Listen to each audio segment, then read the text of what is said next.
everybody. I'm Mike. I'm the creator of Galactic Hegemon, the board game. I'm going to be doing a how to play video for everybody who is joining us on Tabletop Simulator. And if you want to purchase a copy yourself, you can follow along as well.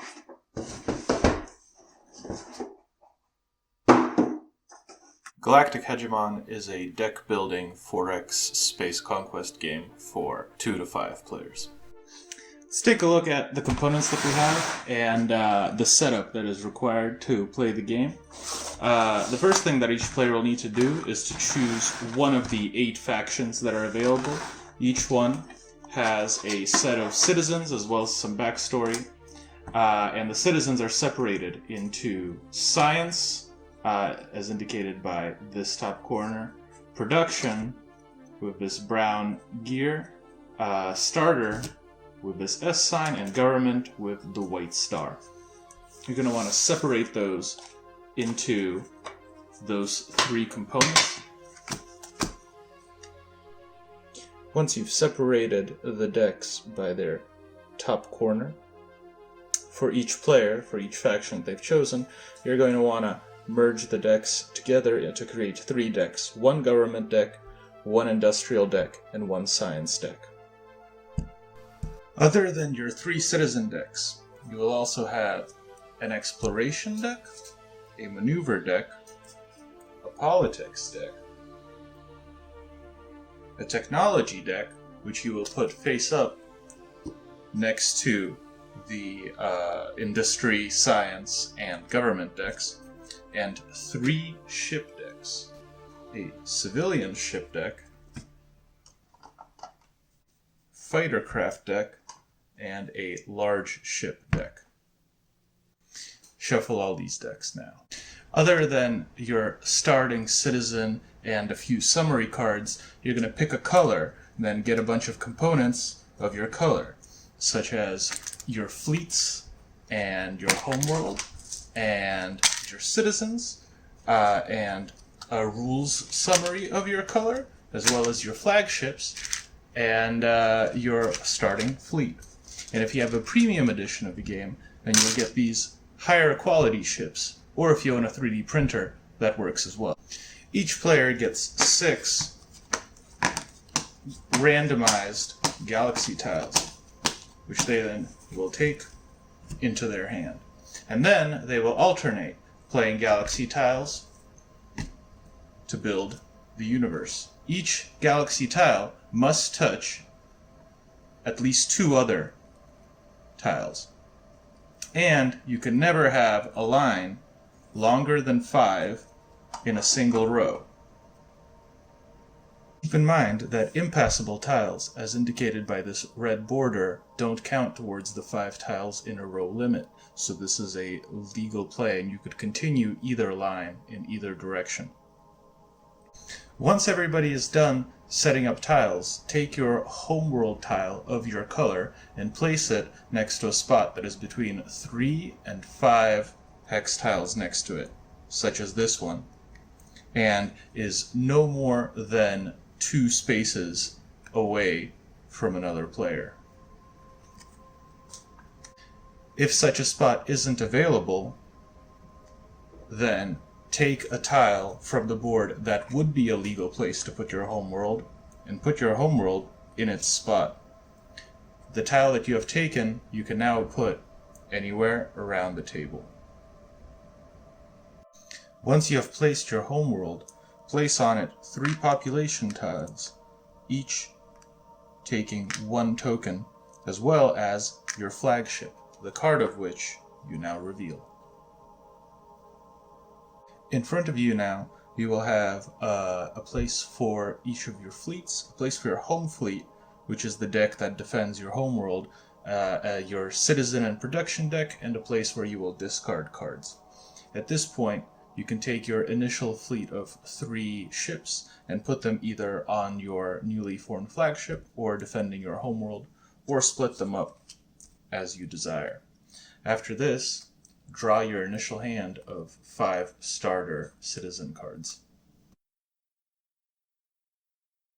After the game is set up, Players alternate taking their turns in a clockwise manner. A turn consists of a main action phase, a discard and draw phase, and a politics and status phase. During the main action phase, you can take any of the actions in any order you want. You can move a fleet, represented by a flagship, up to 2 tiles.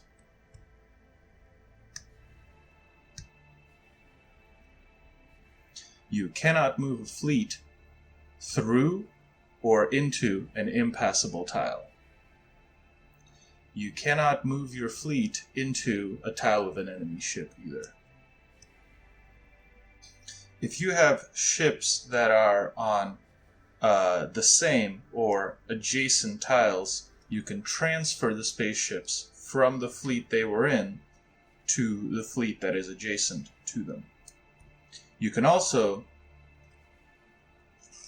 chain this effect. If you have ships in every tile in between the 2 fleets, you can hop ships all the way to the other fleet. When moving into a territory with a question mark explore card, which will be any empty territory, you draw a card from the exploration deck and resolve its effects. Other than moving ships around, you can play cards from your hand. During the status, discard, and draw phase, you draw 5 cards, but you can play as many cards as you have population tokens. A population token, if with the correct icon, will be able to play 1 or 2 cards. So in this case, we can play 4. However, if we had another population token and the sufficient amount of cards, we could play more cards. When playing cards, you will usually do it for resources. Either government, production, or science.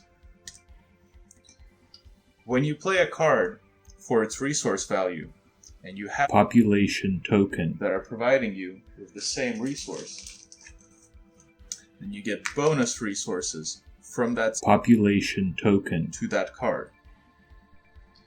Some cards have an ability, as indicated by this A. You can play these cards for their ability instead of their resource value. When you do so, you can play them to the table and then at any point later activate them. After having played a card, you can choose to retire it, permanently removing it from your deck. To do so, you must pay a cost based off the cost of a card. The cost will always be 5 government minus the cost of the card.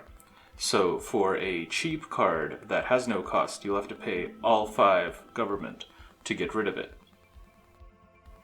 Whereas for a card that costs 3 government, you will only need to pay 2 government to permanently get it out of your deck and the game. For a card that costs more than 5 government, you can just remove it for free, permanently retiring it from your deck and the game. You can increase the population on any planet that you already have population on, although you cannot place population onto a planet you do not have population on. To do so, pay 2 government, and then put another population token on any population space that you have population on. You can do this as many times per turn as you want. You can also colonize by moving population from planets onto flagships and then onto other planets. If you have a fleet above a planet with an enemy population and they do not have a fleet in that area, you can planetarily bombard to get rid of that population.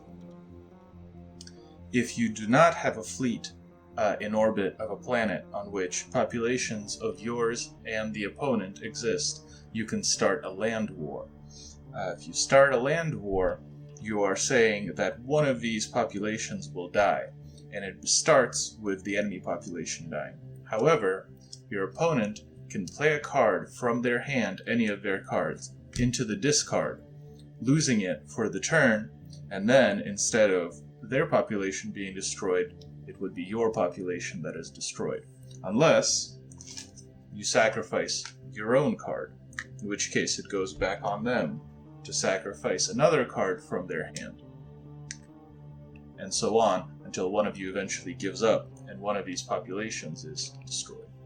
If two fleets are adjacent to each other, or on the same tile, they can start a space battle, which we'll go over more later.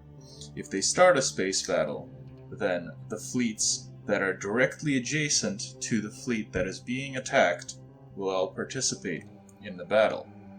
The fleets that are not directly adjacent will not be participating in the battle. When you have spent your cards and obtained your resources, you can use those resources to purchase more cards into your deck. Those cards would go into your discard. The amount that you pay is listed at the top of a card. This card is worth 3 government, whereas this information broker is worth 7 government points. If you don't like any of the options presented to you in the 3 citizen decks, you can choose to pay 1 government token to get rid of the top card in any of the decks. When you see a card you like that belongs to a different faction, not only must you pay the price of the card, but also pay an extra 2 government to the owner of the card as immigration fees.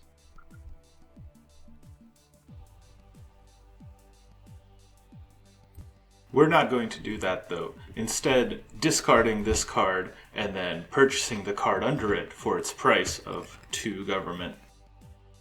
Once purchased, the card goes into our own discard on top of any of the cards that we have played this turn.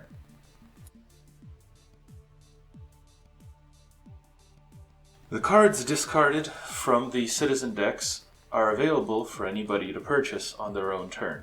If you know that the card that you want is buried in a public citizen deck discard deck, you can pay 1 government per card that it is buried under in order to access it, and then buy it into your own deck, then putting it in your discard as normal.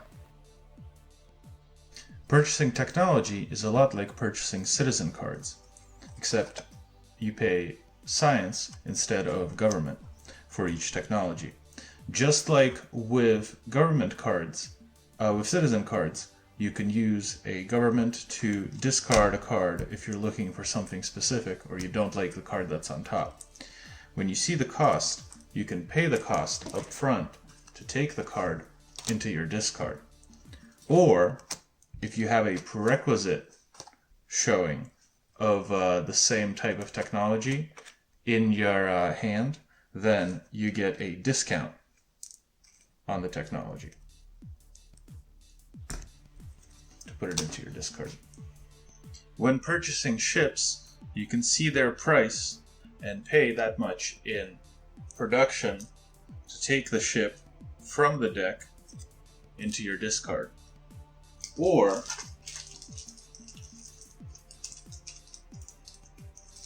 you can pay twice as much as the ship costs in production to put it not into your discard, but straight onto your flagship. Having played all of the cards that we wanted to into the discard, and then any cards that we purchased on top of them into the discard, and having finished all of our actions on the board, we now go to the discard and draw phase. Take the entire discard, do not shuffle it, and flip it over, and then under your deck. This forms your deck build queue. At any point you can check when the things you want are coming up, but you cannot take a look at what actually is coming up. Then you draw 5 cards. It is always 5 cards.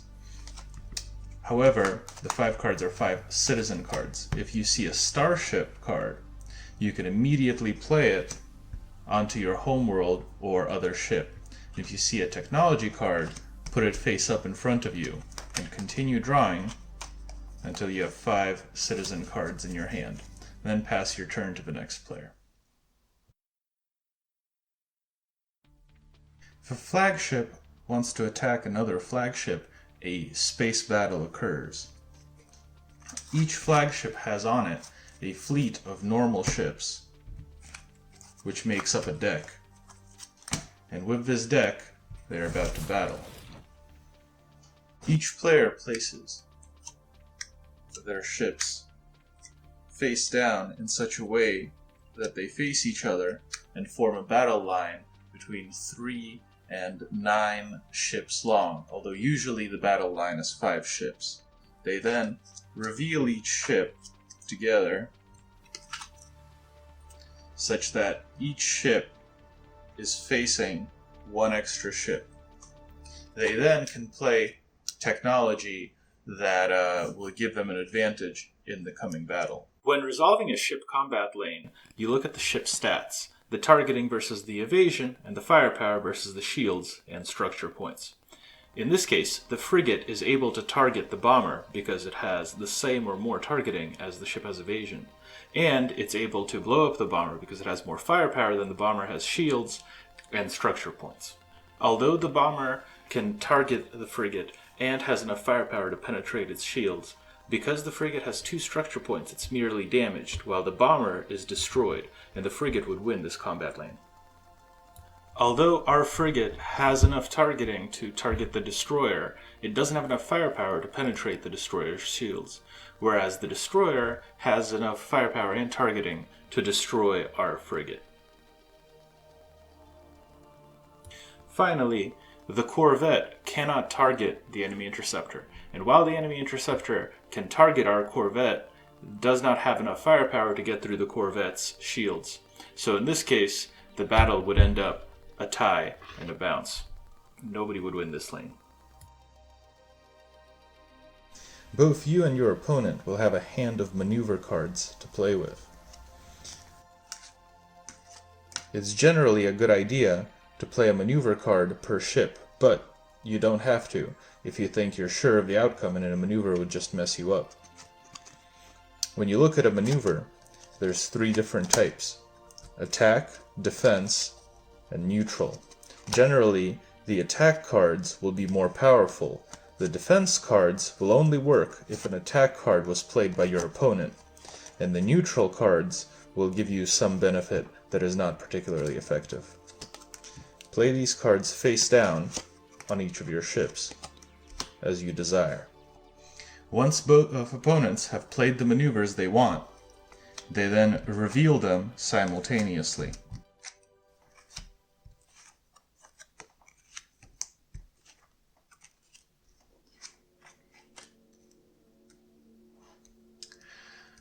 Defensive maneuvers that do not have an offensive maneuver in front of them disappear.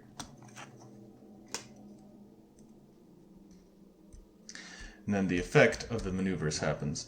The attacking player gets to decide which lane is resolved first.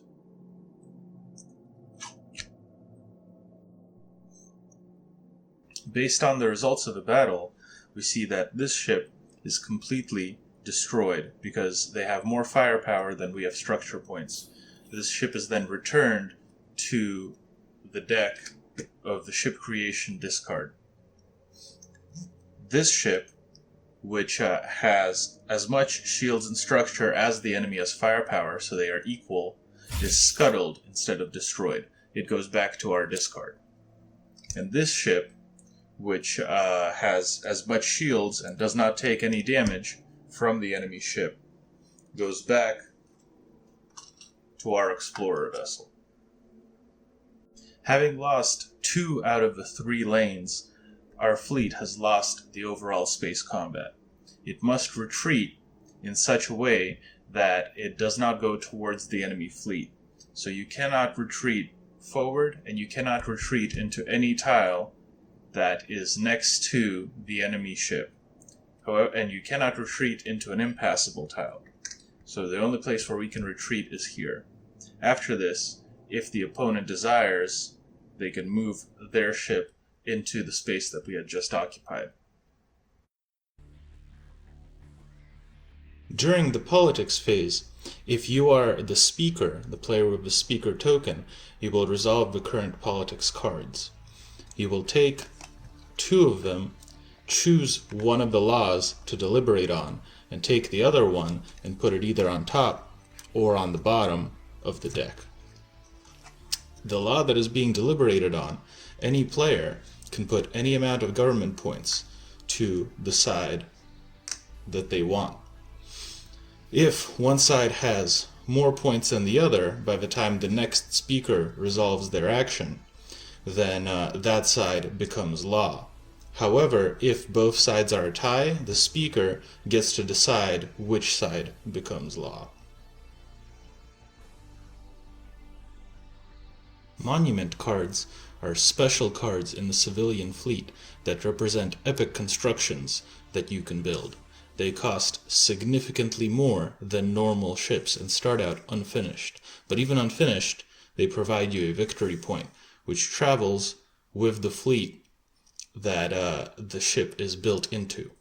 You will need to spend 5 more of each resource to flip the card to its completed state, where it will provide 2 victory points.